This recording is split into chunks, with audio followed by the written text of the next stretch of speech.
warahmatullahi wabarakatuh. Perkenalkan, nama saya Sunarko, JGP Angkatan 11, Tulang Bawang Barat, Lampung. Saya bertempat tugas di SDN 1 Gunung Agung, Kabupaten Tulang Bawang Barat. Tabipun. Assalamualaikum warahmatullahi wabarakatuh. Waalaikumsalam warahmatullahi wabarakatuh. Selamat pagi bagi Bapak Ibu guru selain Muslim. Tabipun. Ya, Bu. Yang terhormat Bapak Kepala Sekolah SD Negeri 1 Gunung Agung. Yang saya hormati Bapak Ibu guru SD Negeri 1 Gunung Agung. Pertama-tama marilah kita panjatkan rasa syukur kita kepada Allah Subhanahu wa Ta'ala, yang mana pada pagi hari ini kita dapat berkumpul mengikuti kegiatan aksi nyata budaya positif oleh Bapak Sunarko. Yang kedua, sholawat serta salam selalu kita sanjungkan kepada junjungan kita Nabi Agung Muhammad. Semoga kita semua tergolong umatnya yang telah diberikan syafaat di hari kiamat nanti. Yang selanjutnya, saya di sini sebagai moderator aksi nyata budaya positif dengan judul menyebarkan pemahaman dan penerapan budaya positif dengan narasumber Bapak Sunarko SDD. Yang selanjutnya, kami mohon untuk Bapak Kepala Sekolah memberikan sambutan dari Kepala Sekolah kepada beliau Bapak Kepala Sekolah SDN 1 Gunung Agung, dipersilakan.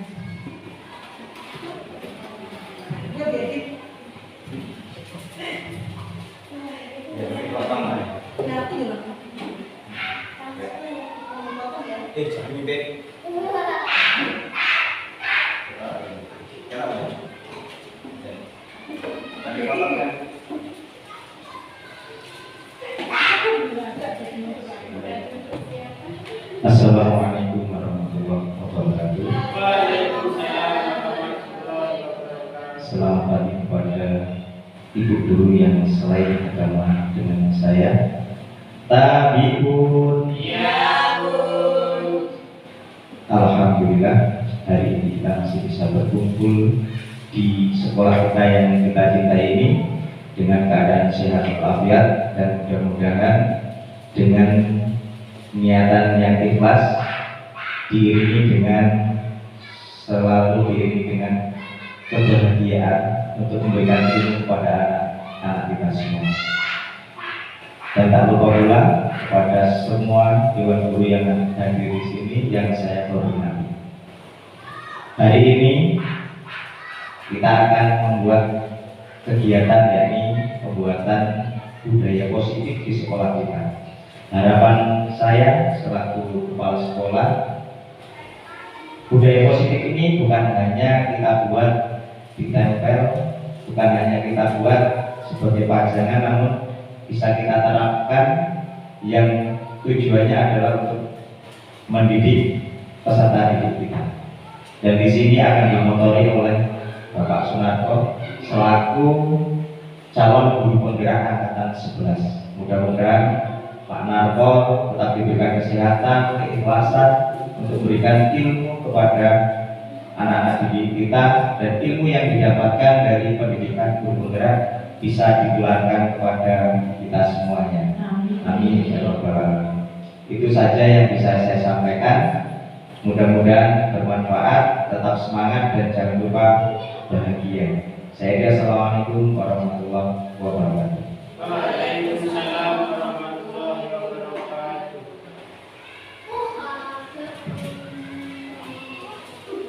Acara yang selanjutnya yaitu penyampaian materi aksi nyata budaya positif yang akan disampaikan oleh narasumber kita Bapak Sunarko SPD selaku calon guru penggerak angkatan 11 SDN 1 Gunung Agung. Kepada Bapak Sunarko dipersilakan.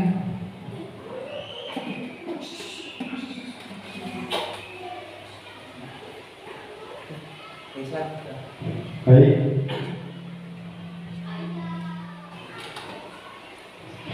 Baik, terima kasih Bapak Ibu Guru atas waktu yang telah diberikan.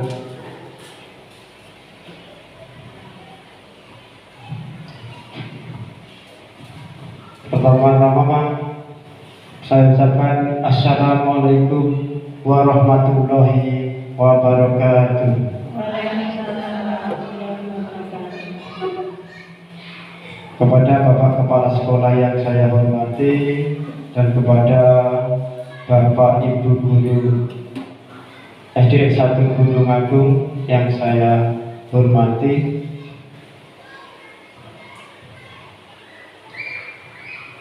Tabipun. Di sini saya perkenalkan diri terlebih dahulu. Saya bernama Sunarko dari SDN 1 Gunung Agung akan melaksanakan aksi nyata modul 1.4 tentang menyebarkan pemahaman dan penerapan budaya positif di SDN 1 Gunung Agung.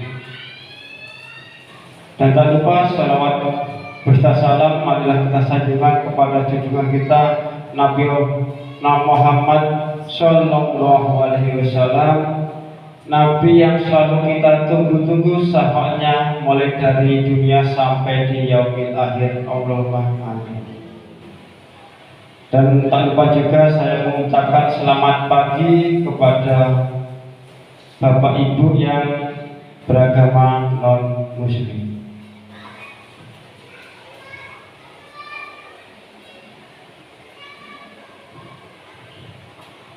Perkenalkan, saya Sunarko dari CGP Angkatan 11 dan didampingi oleh Ibu Fasilitator Ibu Titin Rahayu dan didampingi oleh Ibu Pengajar Praktik Ibu Veronica Lisa Febriani.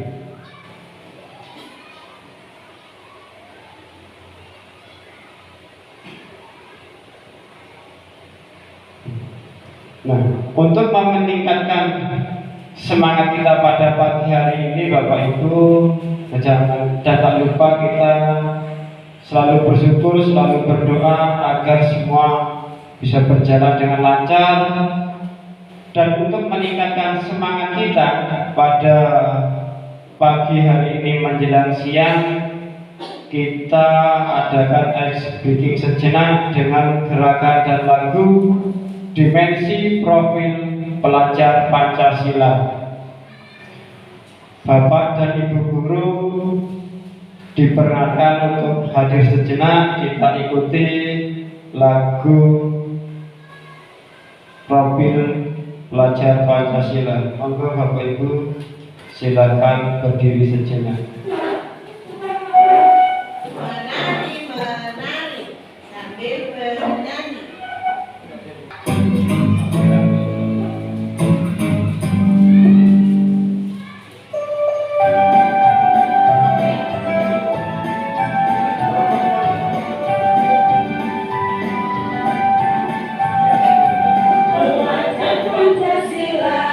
Terima dan bertakwa pada Tuhan Esa dan beralam mulia, berkelindahan global, gotong royong mandiri, kreatif dan bernalar kritis, belajar Pancasila, beriman dan bertakwa pada Tuhan yang Esa dan beralam mulia, berkelindahan global, gotong royong mandiri, kreatif dan bernalar kritis. Oke.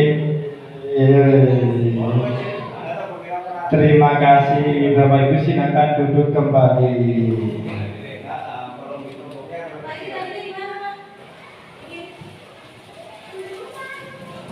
kita kembali ke materi. Nah, di sini ada tujuan diskusi Bapak Ibu, membagikan pemahaman dan pengalaman modul budaya positif, yaitu perubahan paradigma belajar, disiplin positif, motivasi perilaku manusia, kebutuhan dasar, posisi kontrol, restitusi, keyakinan kelas, dan segitiga restitusi. Nah, topik yang akan kita bahas pada pagi hari ini yaitu pembelajaran paradigma belajar, disiplin positif, kebutuhan dasar manusia, motivasi perilaku manusia, 5 restitusi, posisi kontrol, keyakinan kelas, dan segitiga restitusi. Topik yang pertama yaitu pembelajaran paradigma belajar.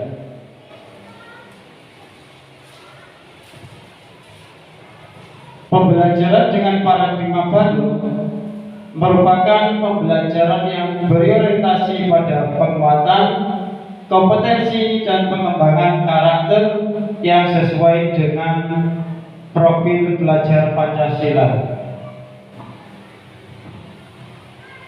Profil belajar Pancasila. Nah, di sini yang akan kita bahas ada topik yang kedua yaitu disiplin positif. Disiplin positif berasal dari bahasa Latin disiplina, yang artinya belajar. Artinya di sini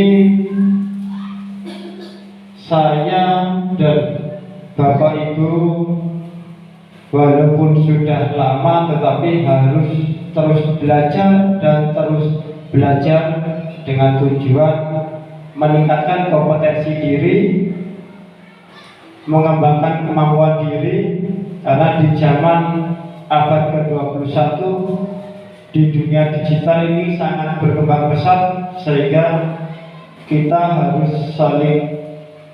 harus meningkatkan belajar dan terus belajar.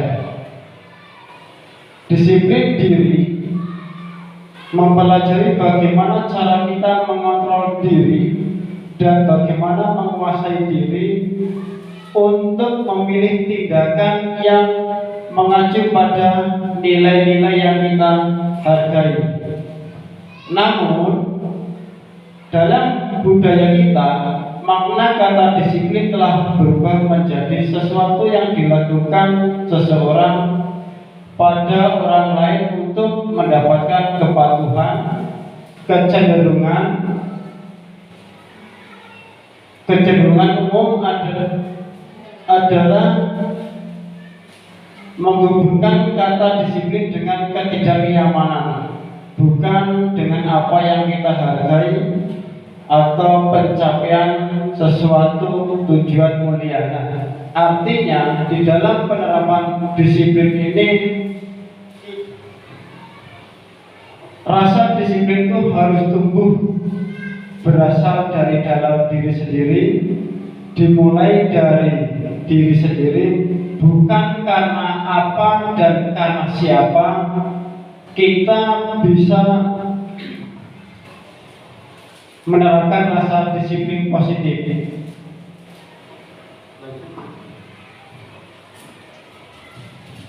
Di sini ada pertanyaan pemantik. Hukuman dapat mendisiplinkan anak. Yang kedua, memberi penghargaan dapat meningkatkan motivasi belajar anak. Nah, dari pertanyaan pemantik ini, hukuman dapat mendisiplinkan anak ini bukan artinya setelah kita menghukum anak terus anak itu bisa berubah. Bukan itu tujuannya.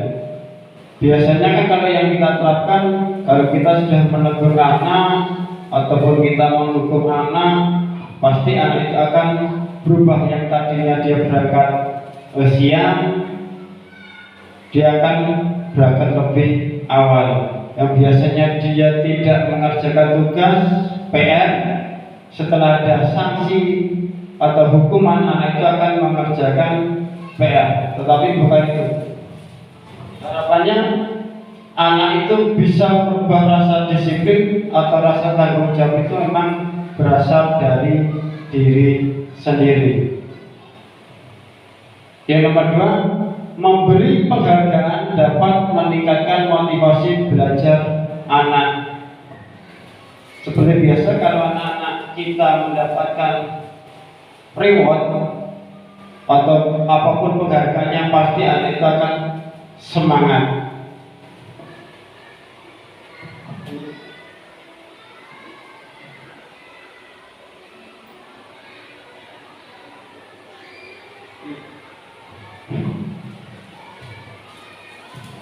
Sebagai pendidik, tujuan kita adalah menciptakan anak-anak yang memiliki disiplin diri, sehingga mereka bisa memperlakukan dengan mengacu pada nilai-nilai kebajikan universal dan memiliki motivasi intrinsik bukan ekstrinsik.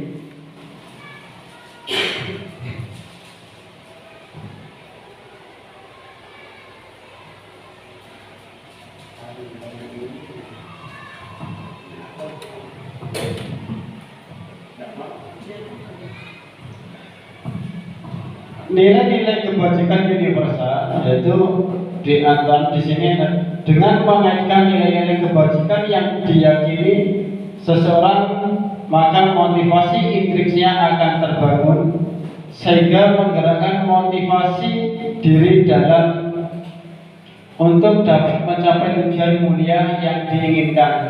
Ini adalah Dionat Gorson tahun 1998. Nilai-nilai kebajikan yang ingin dicapai oleh setiap anak Indonesia kita kenal dengan profil pelajar Pancasila, beriman, bertakwa kepada Tuhan Yang Maha Esa, berakhlak mulia, mandiri, bernalar kritis, berkepentingan global, dan bergotong royong serta kreatif.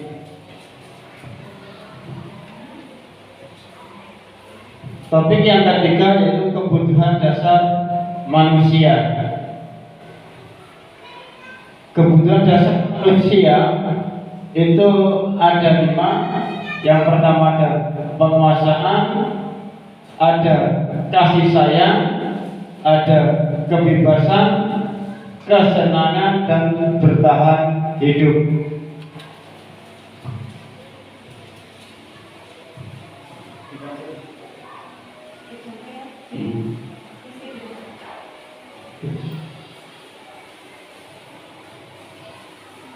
Yang selanjutnya itu ada topik buat motivasi perilaku manusia.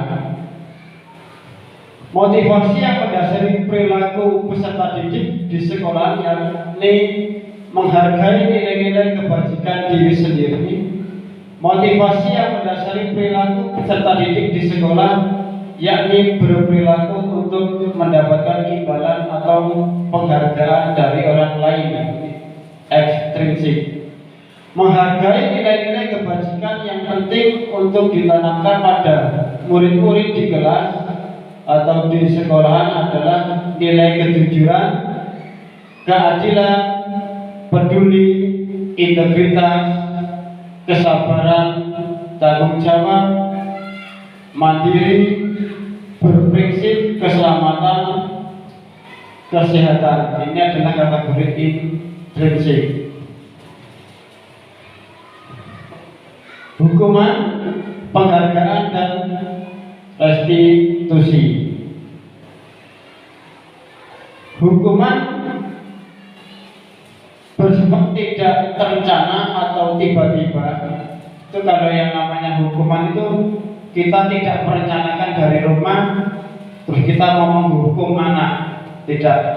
Hukuman di sini yang sifatnya yang terjadi secara mendadak karena diakibatkan oleh peserta didik yang melakukan hal-hal yang tidak kita inginkan. memberikan dan murid hanya menerima suatu hukuman tanpa melakukan sesuatu kesepakatan atau pengaruh dari pihak guru, baik sebelum atau sesudah. Hukuman yang diberikan bisa berupa fisik maupun fisik. Murid akan disakiti oleh sesuatu perbuatan atau kata-kata. Artinya kalau kita menghukum anak itu dengan nada yang keras, itu juga sudah termasuk hukuman sebenarnya. Konsekuensi sudah terencana atau sudah disepakati, sudah dibahas dan disetujui oleh murid dan guru. Umumnya bentuk-bentuk konsekuensi dibuat oleh pihak guru atau sekolah, dan murid sudah mengetahui sebelumnya konsekuensi yang akan diterima bila ada pelanggaran. Pada konsekuensi, murid tetap dibuat tidak nyaman untuk jangka waktu pendek. Artinya kalau anak yang sudah membuat suatu kesalahan, itu yang jelas kita kan sudah membuat kesepakatan antara guru dan peserta didik. Contoh yang kecil aja, kalau anak yang datang terlambat masuk kelas, itu konsekuensinya guru tidak akan pernah mengulangi pelajaran yang sudah disampaikan. Nah, di sini ada restitusi. Restitusi adalah proses menciptakan kondisi bagi murid untuk memperbaiki kesalahan mereka, sehingga mereka bisa kembali pada kelompok mereka dengan karakter yang lebih kuat.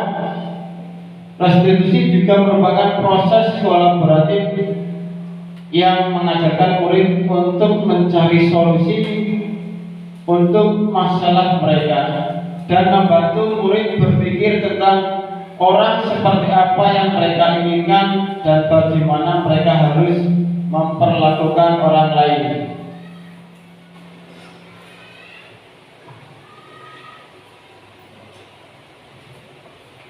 Ini masuk ada identitas gagal, ada hukuman, ada konsekuensi, ada restitusi.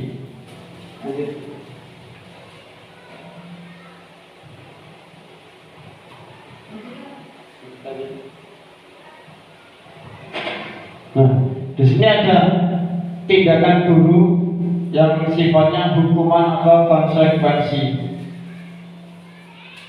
Tindakan guru itu menyuruh mencatat 100 kali di dalam buku kalimat, saya tidak akan terlambat lagi karena lari mengelilingi lapangan basket. Terus di sini ada juga menggantikan kertas tugas dan terus membersihkan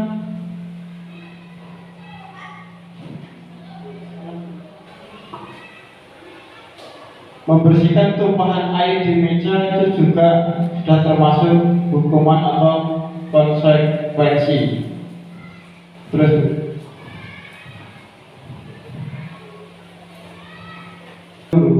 contohnya mencatat 100 kali di dalam buku, saya tidak akan terlambat lagi. Ini termasuk hukuman atau konsekuensi.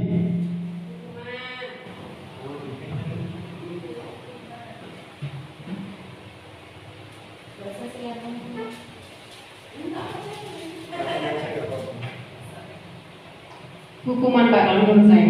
Hukuman ya.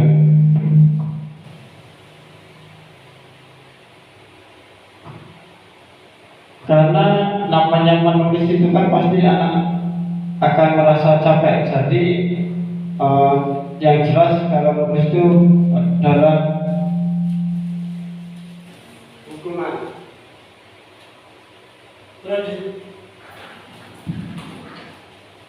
Di sini juga masih ada beberapa contoh, tetapi di sini langsung aja ini lari mengelilingi lapangan basket 2 kali karena terlambat 10 menit itu merupakan hukuman apa konsekuensi itu? Kalau menurut saya sih hukuman Pak, karena lari kan mengeluarkan tenaga, keringat juga, berarti dia kan capek hasilnya. Iya, betul. Dengan artian yang dimaksud dengan hukuman adalah tanpa terencana, Bapak Ibu ya. Anak itu membuat suatu kesalahan yang tanpa terencana, itu namanya hukuman. Kalau konsekuensi itu guru dan anak sudah membuat kesepakatan. Kalau anak itu melanggar itu namanya konsekuensi. Kalau contoh konsekuensi seumpama si Aldi ini datang terlambat ke sekolah pada jam masuk kan jam 7.30 masuk sekolah. Karena si Aldi ini berangkat ke sekolah jam 7:05 dan bapak gurunya sudah mulai pembelajaran, si Aldi baru datang. Nah, kalau sudah seperti itu, apa yang diterima si Aldi ini, dia akan menerima hukuman apa konsekuensi ya Bapak Ibu? Si Aldi datang terlambat karena udah bapak guru dengan anak-anak itu sudah membuat kesepakatan kelas ya bahwa masuk sekolah itu jam 7.30. Tetapi si Aldi ini masuk jam 7.35 menit. Nah, si Aldi ini akan mendapatkan hukuman apa konsekuensi ya Pak Ibu? Si Aldi ini akan mendapatkan konsekuensi karena si Aldi ini sudah melanggar kesepakatan sekolah atau kelas. Oke, lanjut tuh.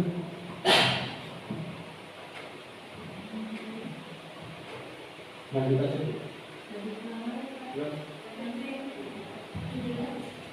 Nah, 5 ini adalah posisi kontrol restitusi. 1 ada penghukum. Seorang penghukum biasanya menggunakan hukuman fisik maupun verbal.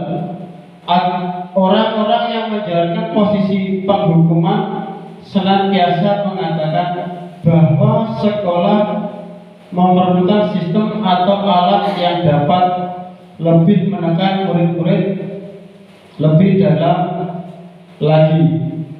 Guru-guru yang menerapkan posisi penghukum akan berkata, patuhi aturan saya, awas kalau tidak kamu selalu salah saja. Hasilnya kemungkinan murid marah dan mendendam atau bersifat agresif. Nah, biasanya yang kita terapkan kalau ada anak yang selalu melanggar pasti seperti itu. Kamu ini selalu salah. Biasanya seperti itu, padahal kalimat itu kurang tepat. 2. Membuat merasa bersalah. Pada posisi ini biasanya guru akan bersuara lebih lembut. Pembuat rasa bersalah akan menggunakan keheningan yang membuat orang lain merasa tidak nyaman. Merasa bersalah atau rendah diri, kata-kata yang keluar dengan lembut. Nah, mari Bapak Ibu biar tidak tergarang, coba kita praktekkan pendekatan restitusi ini yang membuat rasa bersalah. Nah, nanti satu menjadi seorang murid, yang satu menjadi guru. Nah, bagaimana sih yang kita lakukan agar murid itu merasa bersalah tanpa kita menggunakan kata-kata yang kasar. Pendekatannya bagaimana Bapak Ibu? Ya, siapa yang berkenan, satu yang menjadi murid, ya satu menjadi guru nanti. Gimana coba kalau orang tua kamu tahu kamu berbuat begini, hasilnya murid akan merasa bersalah telah mengecewakan ibu atau bapak gurunya. Murid akan merasa menjadi orang yang gagal dan tidak sanggup membahagiakan orang lain. Kadang-kala sikap seperti itu lebih berbahaya dari sikap penghukum. Nah, di sini kalau kita nanti akan menerapkan membuat merasa bersalah, pasti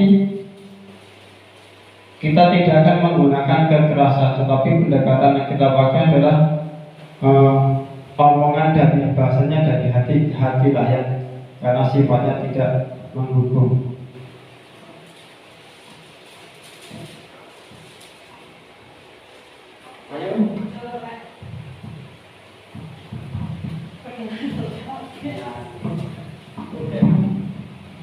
Ini sebagai guru ya Pak? Iya, sebagai guru dan sebagai peserta didik. Muridnya biasanya siapa? Seperti saya Pak ya? Muridnya boleh. Enaknya sambil duduk apa sambil berdiri? Selamat pagi Nak. Selamat pagi Bu Guru. Gimana kabarnya hari ini? Sehat Bu Guru. Sehat? Sehat. Alhamdulillah. Ibu kemarin sempat tanya-tanya sama temennya, sering telat ke sekolah. Kira-kira punya kendala apa sering telat ke sekolah? Ya, sebelumnya mohon maaf Bu Guru. Saya itu kalau pagi hari itu membantu orang tua. Kebetulan ibu saya punya adik kecil Bu. Jadi ya saya yang harus membantu orang tua. Dan saya juga anak pertama. Sambil ngurusin adik-adik juga, mau berangkat sekolah Bu. Mohon maaf ya Bu. Ya udah. Kira-kira orang tuanya berangkat jam berapa? Ya orang tua saya kalau berangkat ke ladang itu ya kesiangan Bu. Kan ibu saya makan dulu Bu. Sambil bawa berobat ke sekolah. Namanya anaknya banyak loh Bu. Jadi ya gimana? Saya harus turun tangan juga. Anak nomor 1 lagi Bu. Terus pulangnya jam berapa? Ya kalau siang pulang jam 12-an itu lah Bu. Jam 12. Artinya coba kamu bisa nggak cari solusi? Kira-kira kalau kamu punya banyak adik, orang tuanya berangkat ke ladangnya pagi-pagi, berarti kamu harus bagaimana supaya nggak telat lagi? Ya sebenarnya bangunnya harus lebih awal Bu, lebih pagi. Tapi kadang-kadang karena kita sudah capek Bu, pulang sekolah juga sudah capek. Kadang waktu bermain aja Bu, bantu orang tua. Jadi ya tidurnya malam, bangunnya ya kadang juga kesiangan Bu.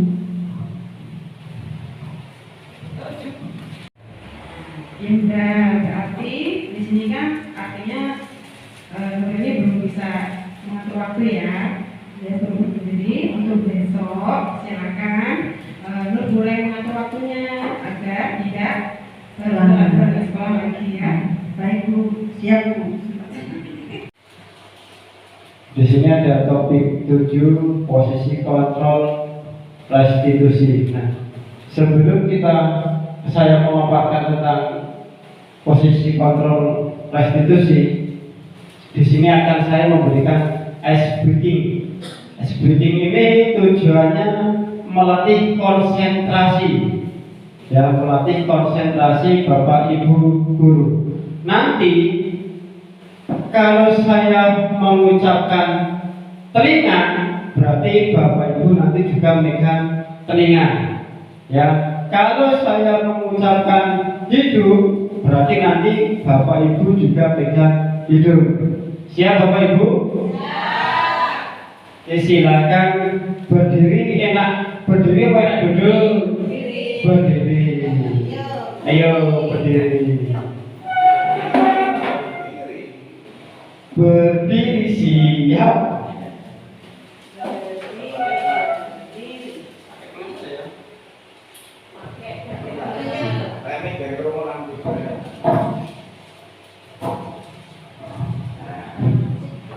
Siap. Nah, ice breaking adalah melatih fokus atau konsentrasi. Coba Bapak Ibu perhatikan saya ulangi lagi. Kalau saya nanti bilang pegang telinga, berarti Bapak Ibu pegang telinga, ya. Siap? Siap. Perhatikan, fokus, konsentrasi. Pegang telinga. Pegang hidung. Tuh, kan? Pegang hidung. Masih konsentrasi berarti. Pegang telinga. Siap, mantap. Pegang telinga. Oh, masih konsentrasi berarti. Sekali lagi, pegang hidung. Oke, terima kasih Bapak Ibu. Silakan duduk. Berarti Bapak Ibu guru semuanya masih fokus, masih konsentrasi untuk mengikuti topik yang 7, yaitu posisi kontrol restitusi. Lanjut Bu. Nah, di posisi kontrol restitusi ini ada namanya segitiga restitusi. Segitiga restitusi ini mulai dari keyakinan kelas, artinya kita membuat sebelum pembelajaran berlangsung seyogianya kita bikin kesepakatan kelas terlebih dahulu. Kesepakatan kelas ini bisa dilakukan dari kelas 1 sampai kelas 6. Mungkin, nah di sini sudah ada contohnya. Yang selanjutnya itu setelah membuat keyakinan kelas, kita harus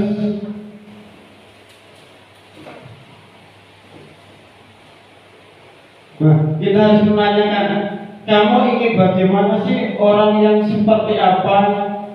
Terus ada menstabilkan identitas, terus ada validasi tindakan yang salah. Artinya setelah meyakinkan, menyetabilkan identitas, menvalidasi tindakan yang salah tadi di awal video pembelajaran tadi kita sudah membuat satu pembelajaran, yaitu pembelajaran merasa bersalah.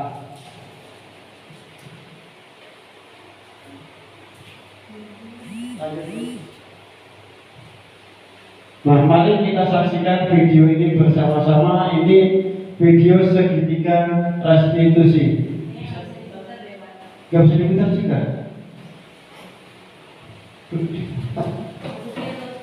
Gak usah.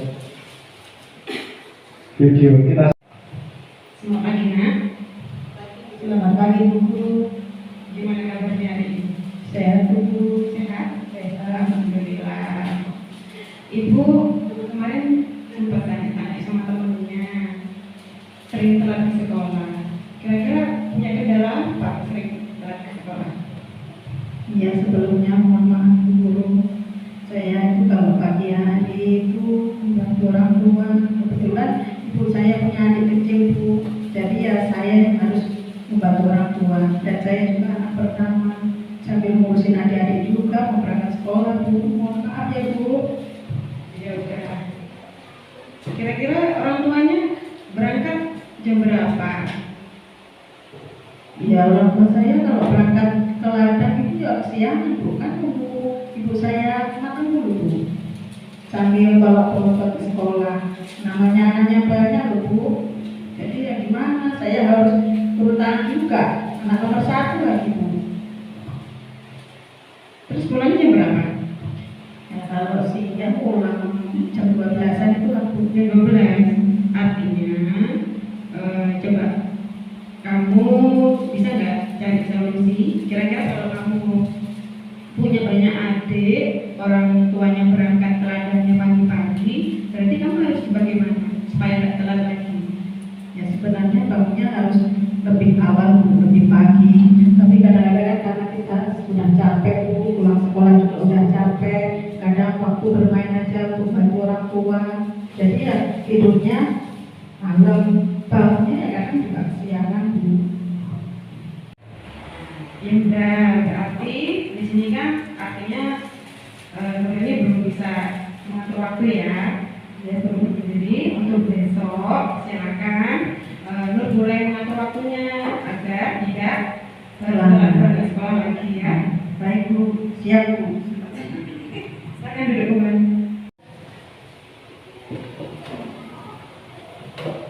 Munggah di sini harusnya ini. Sebelumnya putih. Sebelum ini yang ini bukan ini atasnya ini kenapa? Bawah lagi. Ini bukan ya? Hukuman. Ini apa yang tabel tadi? Ini kan? Tidak akan begitu. Ternyata itu apa misalnya? Aku sama berdosen ini. Mencatat 100 kali di dalam buku kalimat saya tidak. Ini Pak Bisnu ini saya mau sedikit lagi.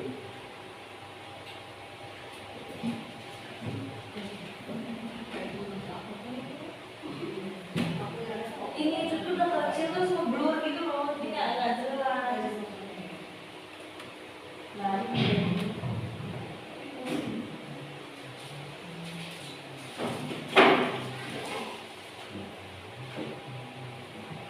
Oh iya. Bersama tek.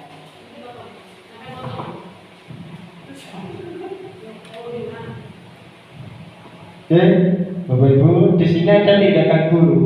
Contohnya, mencatat 100 kali di dalam buku. Saya tidak akan terlambat lagi. Ini termasuk hukuman atau konsekuensi.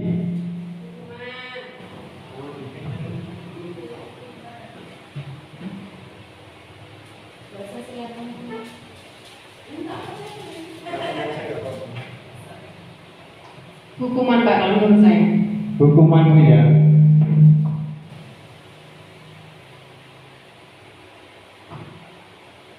Karena namanya menulis itu kan pasti anak akan merasa capek. Jadi yang jelas kalau menulis itu adalah Hukuman.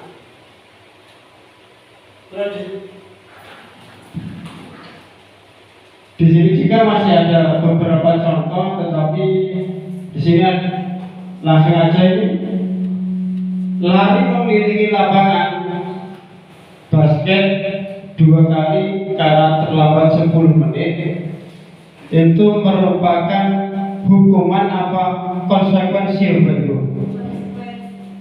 Kalau menurut saya sih hukuman Pak, karena lari kan mengeluarkan tenaga, keringat juga, berarti dia kan capek hasilnya. Iya, betul. Dengan artian yang dimaksud dengan hukuman adalah tanpa terencana Bapak Ibu ya. Anak itu membuat suatu kesalahan yang tanpa terencana, itu namanya hukuman. Kalau konsekuensi itu guru dan anak sudah membuat kesepakatan. Kalau anak itu melanggar itu namanya konsekuensi.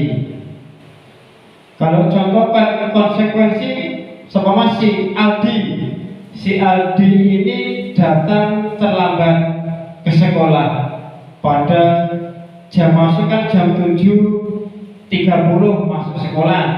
Karena si Aldi ini berangkat ke sekolah jam 7 lebih 5 menit dan bapak gurunya sudah mulai pembelajaran, si Aldi baru datang. Nah, kalau sudah seperti itu apa yang diterima si Aldi ini, dia akan menerima hukuman apa konsekuensi ya Bapak Ibu?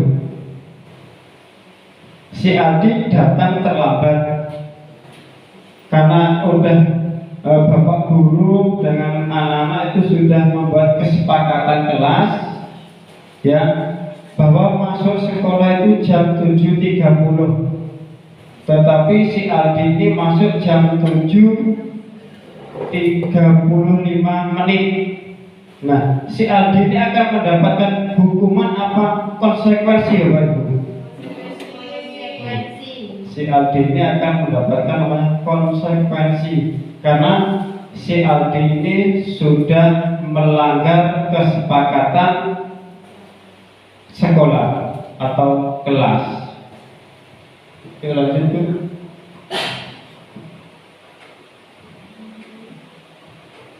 Lanjut aja.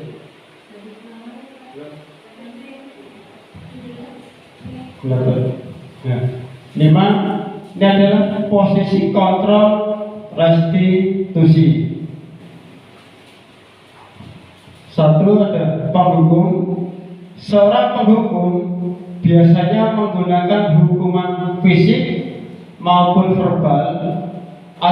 Orang-orang yang menjalankan posisi penghukuman senantiasa mengatakan bahwa sekolah memerlukan sistem atau alat yang dapat lebih menekan murid-murid lebih dalam lagi. Guru-guru yang menerapkan posisi penghukum akan berkata, patuhi aturan saya, awas Kalau tidak, kamu selalu salah saja. Hasilnya kemungkinan murid marah dan mendendam atau bersifat agresif. Nah, biasanya yang kita terapkan kalau ada anak yang selalu melanggar pasti seperti itu. Oh, kamu ini selalu salah. Biasanya seperti itu, padahal kalimat itu kurang tepat. 2, membuat merasa bersalah. Pada posisi ini biasanya guru akan bersuara lebih lembut. Membuat rasa bersalah akan menggunakan keheningan yang membuat orang lain merasa tidak nyaman. Merasa bersalah atau rendah diri, kata-kata yang keluar dengan lembut. Nah, mari Bapak Ibu biar tidak tegang, coba kita praktekkan pendekatan restitusi ini yang membuat rasa bersalah. Nah, nanti satu menjadi seorang murid, yang satu menjadi guru. Nah, bagaimana sih yang kita lakukan agar murid itu merasa bersalah tanpa kita menggunakan kata-kata yang kasar? Pendekatannya bagaimana Bapak Ibu? Ya, siapa yang berkenan, satu yang menjadi murid, ya satu menjadi guru. Itu nanti. Gimana coba kalau orang tua kamu tahu kamu berbuat begini, hasilnya murid akan merasa bersalah telah mengecewakan ibu atau bapak gurunya. Murid akan merasa menjadi orang yang gagal dan tidak sanggup membahagiakan orang lain. Kadang-kala sikap seperti itu lebih berbahaya dari sikap penghukum. Nah, di sini kalau kita nanti akan menerapkan membuat merasa bersalah, pasti kita tidak akan menggunakan kekerasan, tetapi pendekatan yang kita pakai adalah omongan dari bahasanya dari hati lah ya, karena sifatnya tidak menghukum.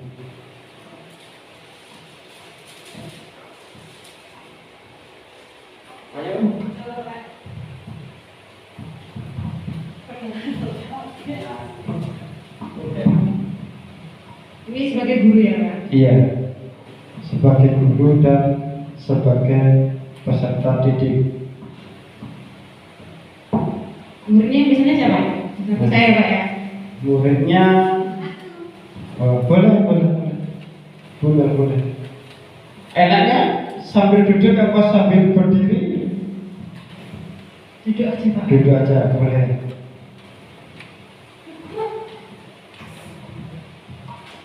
Muridnya siapa muridnya? Bunuh. Ya. Coba gimana lagi? Kurang apa Ibu ini nak? Coba ceritakan apa yang membuat kamu merasa nggak nyaman di kelas. Ibu harus gimana lagi? Kalau Bu, saya tahu.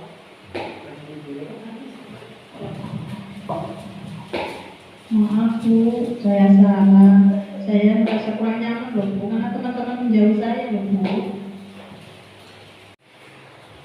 Nggak bisa sebesar Pak. Bisa. Saya tuh di pojok paling.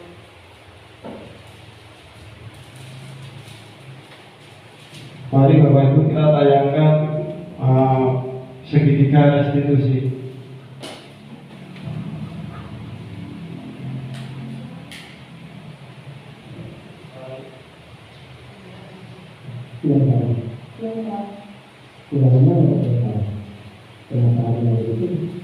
Betul Pak, ya banget. Masa aku bisa kayak konfirman Pak? Ya aku marah lah. Aku udah bisa kayak di kelas. Ya banget. Oh begitu. Ya pasti saya marah dan besar.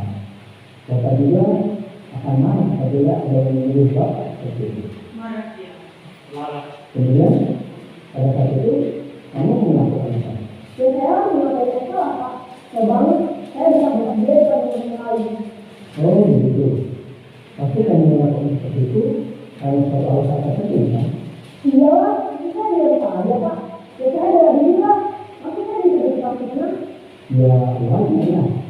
Mempertahankan harga diri itu sesuatu yang penting buat kamu. Untung kamu tidak begitu kebalan. Hanya mengucapkan Iya Pak. Itu saya masih bersabar dan saya mendekat saja. Sudah benar saya Pak. Saya masih dari diri lah. ya pasti ya.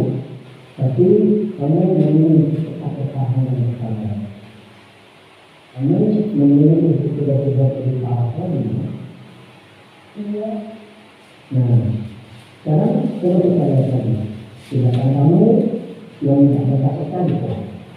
Tindakan kamu itu kira-kira sesuai dengan keyakinan Pak atau itu kamu tidak?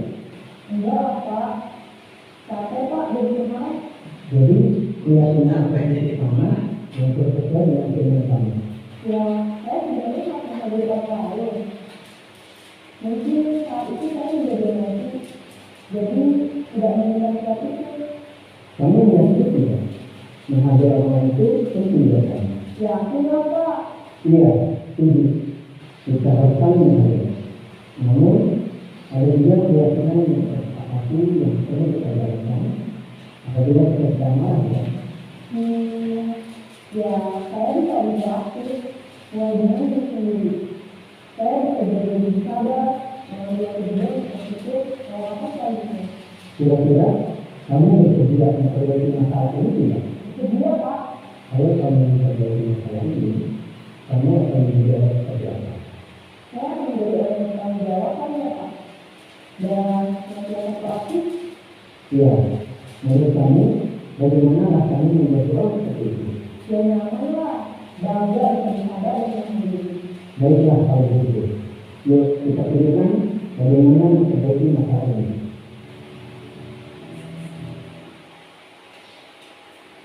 Baik, itulah tayangan video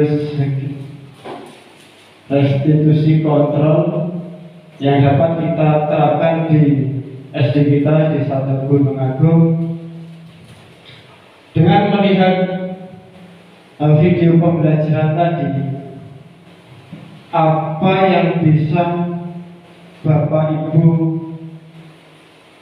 ambil dari video pembelajaran segitiga restitusi? Ada yang mau menyampaikan setelah pembelajaran apa yang sudah dapat Bapak Ibu ambil dari video pembelajaran segitiga restitusi. Monggo Bapak.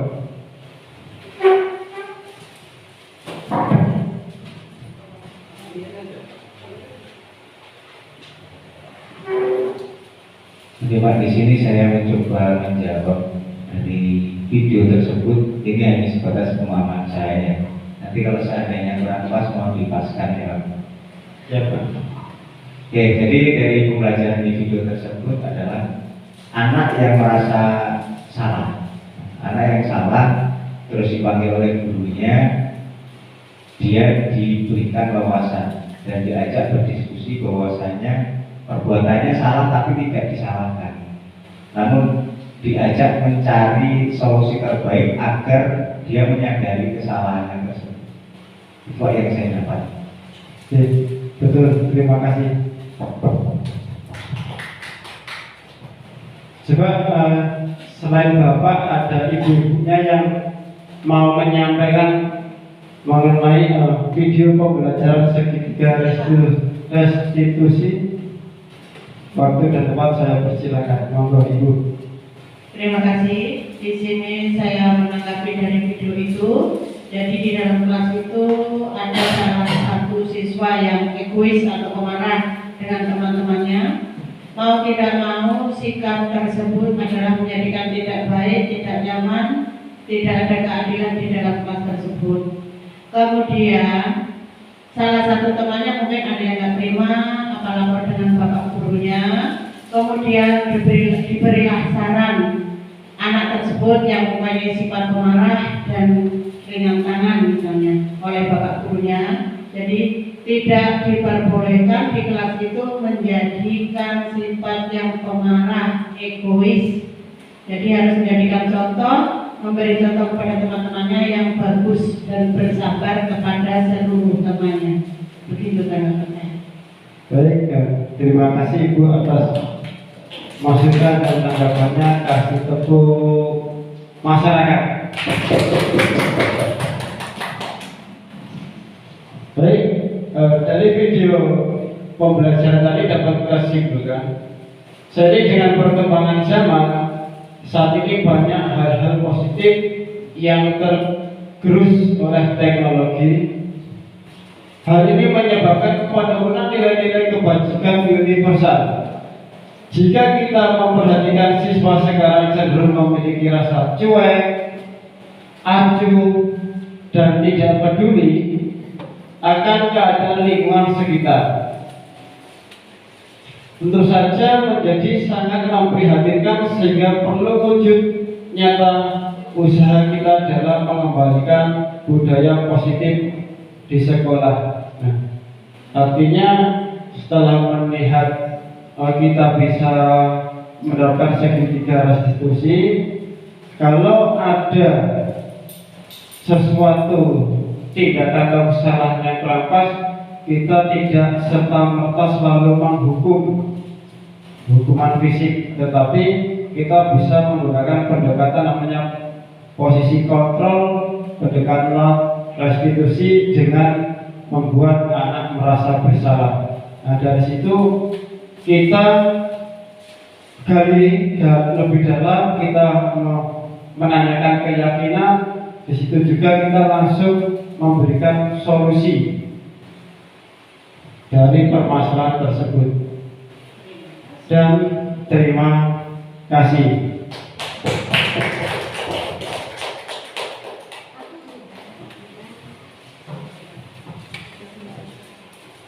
Saya kembalikan ke moderator, waktu dan tempat dipersilakan.